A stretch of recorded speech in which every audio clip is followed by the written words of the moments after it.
Magandang araw po sa mga kaibigan po natin dyan na gustong gumawa ng speaker. Ganito lamang po yung paggagawa natin. Na ito po yung 5-layer magnet na kung saan po yung pang 18, pang 18 yung magnet, tapos po 15 yung housing.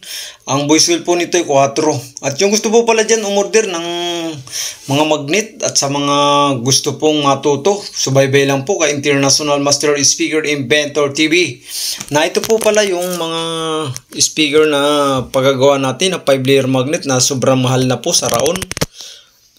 Kung kayo po ang gagawa ng 5-layer magnet, mas nakakatipid po kayo.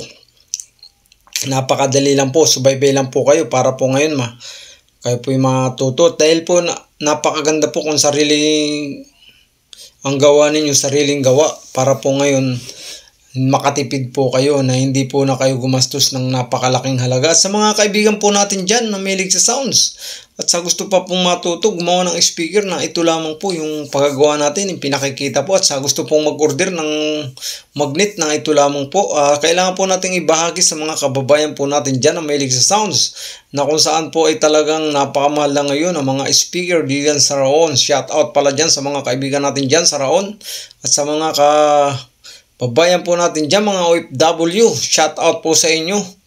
At sa lahat po na mga kababayan natin na mahilig sa sounds, na ito po yung aking gagawin, sir, na ito na po pala yung speaker na kung saan 5-layer magnet na pinagagawa nyo pang D18, na kung saan nga po yung nagtataasan din ang mga magnet.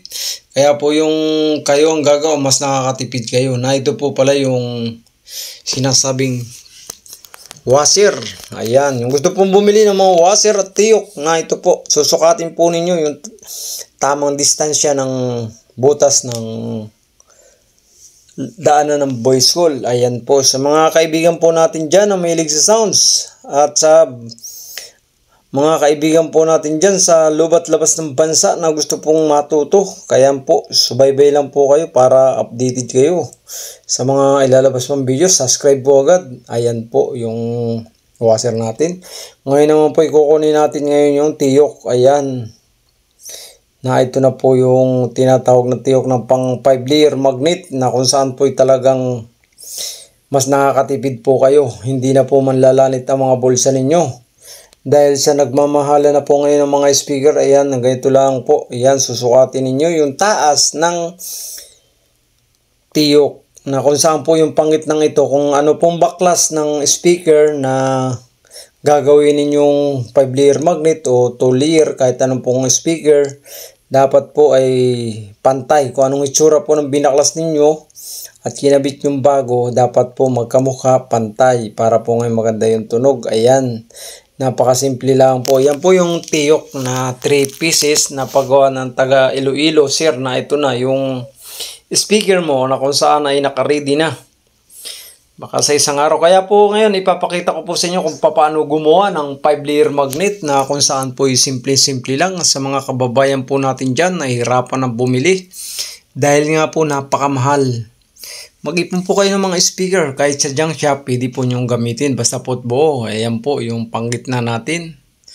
na simple-simple lamang, 4 po yung voice call. At sa mga kababayan po natin dyan na mahilig sa sounds, PM lang po kayo para po mapadalan kayo. At sa gustong gumawa na makakaminis po talaga kayo, mas nakakatipid, kaya po tutok lang po kayo kay International Master Speaker Inventor TV, na ito po yung ngayon po. Pag kayo po yung nagawa niyan, papantay muna ninyo kung magkapantay po talaga, para naman po hindi kayo mahirapan pag kayo naglalapat sa tiyok. Ayan, yung 3 piraso. Yan, susukatin po ninyo yung laki. Yan, at saka po yung taas ng tiyok, kung sakto ba po o hindi. Dapat po ay sakto. Okay lang pong mapahaba yung tiyok, wag lang pong mapababa. Ayan, pag kayo po gagawa pala ng maraming magnet, kalahatian lang po dyan yung magnetic wire nyo. Ayan, na simple-simple lang. Kailangan po nating ibahagi sa mga kababayan natin. Shout out po yan sa mga kababayan nating mahilig sa sounds at hindi mahilig sa sounds, na ito po yung aming speaker na kung saan ay pinagawa ni sir, na 5-layer magnet na po yung mga gawa natin. Sa susunod po may ilalabas ako na talaga naman pong grabe. Kaya po subscribe po agad para updated po kayo sa mga ilalabas pang mga video. Ayan po. Yan, yung speaker pong yan. Ito po pala yung mga bakal na panggitna at kung gusto po ninyo, PM lang po kayo. Ayan po yung magnet natin, bagong-bago. At sa mga gusto po diyan, matuto. Ayan, panood lang po kayo. Simple-simple lang po itong ginagawa natin ito. Ayan, ito po. Sa mga mahilig po dyan, at talaga naman pong halos hindi natin halos mabili yung gusto natin sa sobrang mahal. Ito po talaga yung, ayan po, yung 5-layer magnet. Yung magnet po na gusto po pala dyan bumili ng mga magnet para po kayo na din ang gagawa ng speaker. Subaybay lang po kayo sa aking YouTube channel para po updated kayo. Na simple-simple lang naman po paggagawa ng speaker na ito. Yan. Ganyan lamang po. Ito po yung 5-layer magnet. Bali po iniwan sa akin sir ngayon. Gagawin po natin ng 5-layer. Dati po, dalawa lang yung voice hole niyan. Ngayon po, magiging 5-layer magnet yung ginagawa natin. Sa mga kababayan po natin dyan na mahilig sa sounds, na ito na po para sa inyo to.